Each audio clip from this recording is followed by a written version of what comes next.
Life is about shedding the darkness and embracing the light of knowledge. So let's get together and awaken our minds.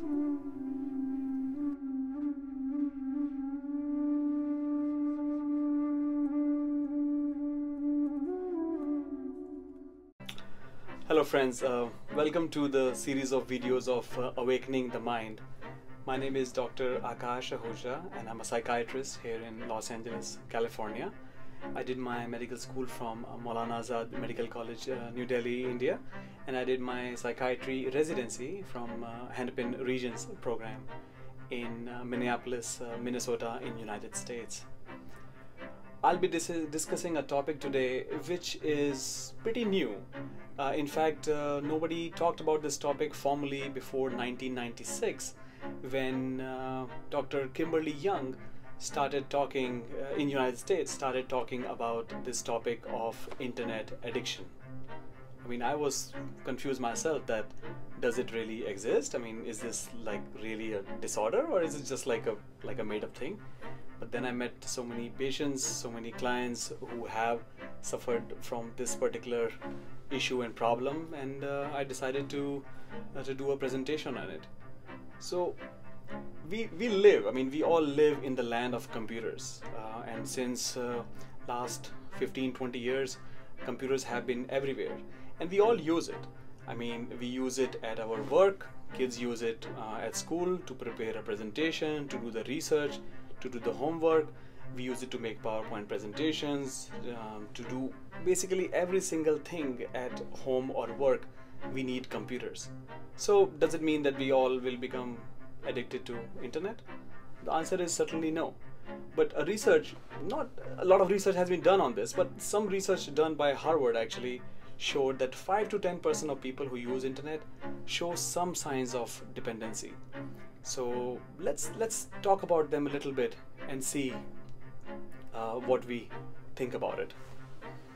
So I've prepared a small presentation here, and it's about internet addiction. And let's discuss some of the common symptoms of internet addiction. Well, the people who have this disorder, they feel preoccupied. They feel preoccupied by what they used the internet for in the last session and what would be the next session be about. And trust me, these two sessions don't have a difference of hours, maybe a difference of few minutes, and they will be on the internet again. Using it for increasing amount of time. To get the same buzz or feeling good about, they might have to use the internet for increasing amount of time, then trying to cut the use. I mean, these people have tried to cut the use of the internet, but it's not successful, and actually they get very angry if somebody tells them that they are using the internet for so long. It affects their relationships, job performances, and school. I mean, using internet is not a bad thing, but can you imagine using the internet for so long that you are late to your work, you don't do your work properly, which leads to the loss for the company, drives the productivity low, you don't do your homework. If you're a kid, you are fixed on internet in terms of playing games and doing different things, and your school performance is going low. And with adults, they are on the internet all the time. They don't spend quality time with their wife, children, parents, and friends, and they basically are losing the whole touch with the community and the family. Now, all these things can lead to this disorder of internet addiction. I want to make a point here that internet is being used to escape the depressed thoughts. I mean, these people sometimes enter into the virtual world of internet because they have some underlying depression and anxiety which is unresolved, and they don't want to, or they couldn't deal with it, so they found internet as like an outlet where they can just express themselves, and they use it for more and more, and they get more and more detached to the real world and become addicted to the internet. To start with, we can start talking about cyber sex. Now, cyber sex is basically having a sexual conversation and doing some sexual explicit activities on internet with a person who you don't know, or maybe you know them, but they're not connected with you. A lot of people are spending more and more time in that. The problem is not cyber sex. The problem is that people can easily hide their identities. A male can basically show that they are females. A person who is very fat can show that they are thin and very handsome, and things like that. People can conceal their age, their ethnicity, and everything. So basically, people are running away from real relationships, and they are getting in connected with some experimental stuff, which is not actually real, or most likely is not real. The other thing is pornography. Again, using pornography, I don't think is a bad thing. Lots of adults use it, but then people have been using it for so much time, and especially during the work hours, if used, it leads to decrease in the efficiency of the whole company, and also a lot of people, because they use pornography, can lose interest in the real relationships with their wife and the partners, and then it can lead to some other issues. Online gambling and online gaming. Let's discuss about online gambling. Well, it used to be that people used to go to casinos in Las Vegas, Atlantic City, or other places, and now in India we have casinos in, I understand, Goa and Sikkim, and maybe some other ones, I'm not sure. But online gambling has basically opened the venue for thousands of websites where gambling can be done on 24-hour basis, and it has definitely led to increment of the people who have been gambling. Now, gambling can basically give a buzz, kind of a dopamine rush in the brain, and people get addicted to it, and now they can get addicted to it without even leaving their home. I know patients who have spent like 48 to 60 hours straight without sleeping, without doing anything else but just gambling.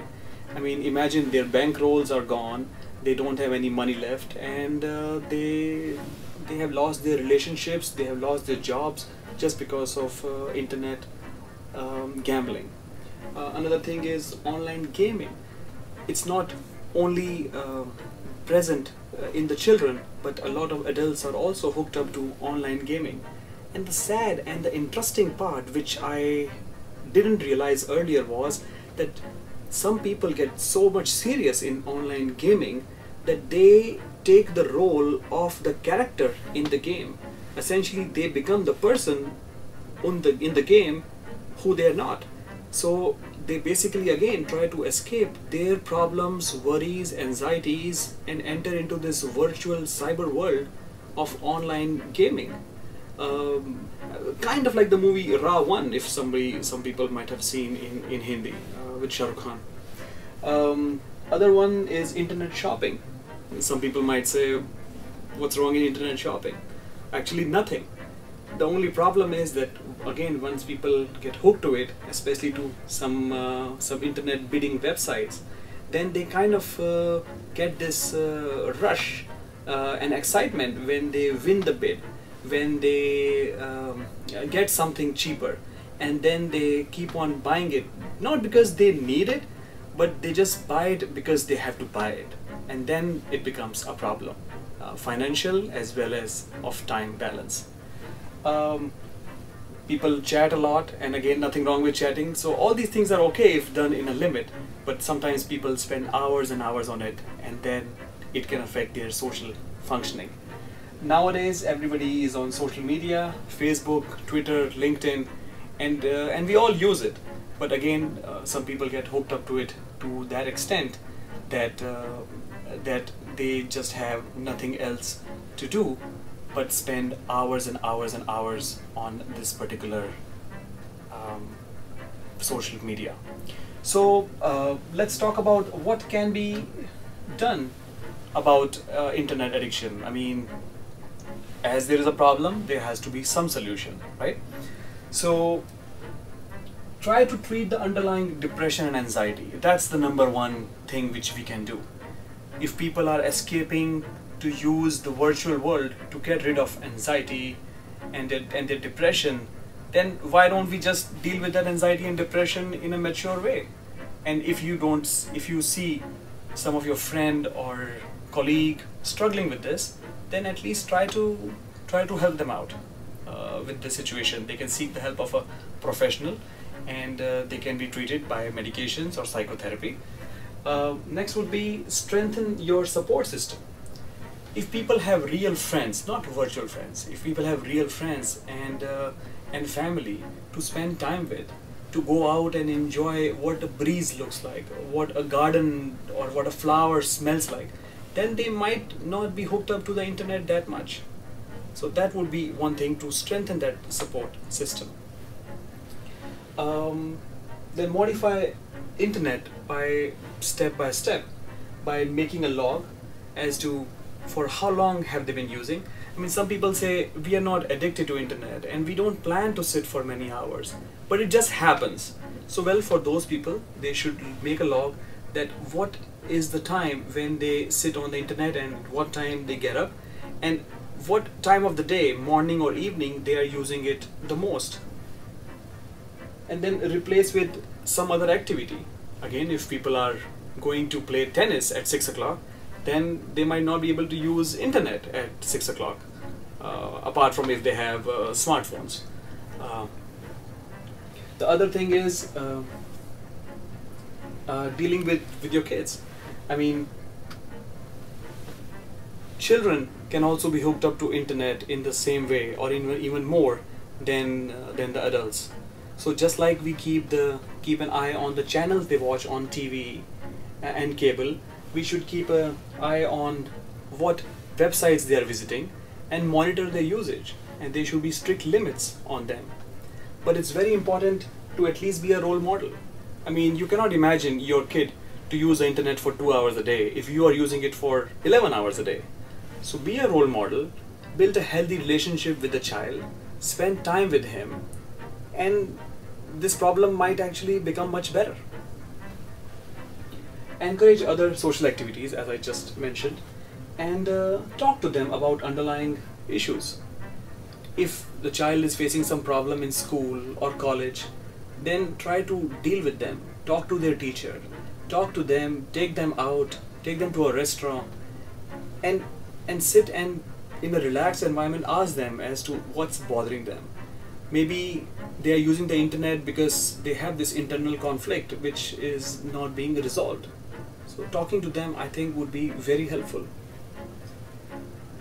If things become serious with the child, if it's totally affecting their performance in school, they have stopped doing any activities, they are at home and they are just playing video game and they are just chatting and they are not doing anything, then I think it should be referred to a physician or a psychologist to help to deal with the situation.